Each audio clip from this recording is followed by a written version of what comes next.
Hi brothers and sisters, எல்லோரும் எப்படி இருக்கீங்க? எல்லோரும் நல்லா இருக்கீங்களா? எல்லோரும் சாப்பிட்டீங்களா?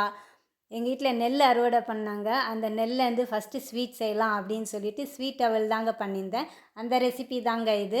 முதல்ல ஒரு கப்பில் வந்து அவல் எடுத்துக்கோங்க. எந்த கப்பில் அவல் எடுக்கிறீங்களோ அதே கப்பில் 1/2 கப்பு வெல்லம் எடுத்துக்கோங்க. இது வந்து கரெக்டான அளவு. இதுக்கும் ஜாஸ்தியாக போட்டாக்குன்னா ரொம்ப திகட்டிரும். 1/2 கப் வெல்லமே போதுங்க. அதை எடுத்துகிட்டு ஒரு பாத்திரத்தில் போட்டுட்டு அந்த வெல்லம் முழுகிற அளவுக்கு தண்ணி ஊற்றிக்கோங்க. நிறைய தண்ணி ஊற்றிடாதீங்க. முழுகிற அளவுக்கு தண்ணி ஊற்றினாலே போதும். அதை எடுத்து ஸ்டவ்வில் வச்சுட்டு அந்த வெல்லம்லாம் கரையிற அளவுக்கு கொதிச்சிட்டாதான் போதும். அதுக்கப்புறமேல்ட்டு அதை எடுத்து இன்னொரு பாத்திரத்தில் வடிகட்டி எடுத்துக்கோங்க.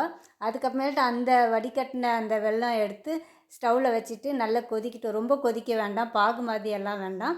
அது நல்லா சூடாகணும்ல, அதனால சூடாகிற வரைக்கும் நல்லா ஸ்டவ்வில் வச்சுடுங்க. அதுக்கப்புறமேல்ட்டு அவல் எடுத்து போடுங்க. நடுவில் நான் வந்து உடச்சக்கல்ல போட்டேன், அதை போடுறதுக்கு மறந்துட்டேன். இதில் வந்து எள்ளும் போட்டுக்கலாம். யாருக்கு எள்ளெல்லாம் பிடிக்குமோ அவங்களும் எள் போட்டுக்கலாம். அதுக்கப்புறமேல்ட்டு இதில் வந்து ஒரு 2 ஏலக்காவும் தட்டி போட்டுக்கோங்க. போட்டுட்டு நல்லா கிண்டி விட்டுருங்க. எல்லா பக்கத்துலேயும் அந்த வெல்லம்லாம் ஆகுற மாதிரி நல்லா கிண்டி விட்டுருங்க. கிண்டி விட்டுட்டு அதுக்கப்புறமேல்ட்டு இன்னொரு பாத்திரத்தில் ஒரு 1/2 ஸ்பூன் வந்து நெய் ஊற்றிக்கோங்க. அதை ஊற்றிட்டு உங்களுக்கு எந்த நட்ஸ் எல்லாம் பிடிக்குமோ அதெல்லாம் போட்டுக்கோங்க. நான் வந்து இன்றைக்கி முந்திரி திராட்சை தான் போட்டிருந்தேன்.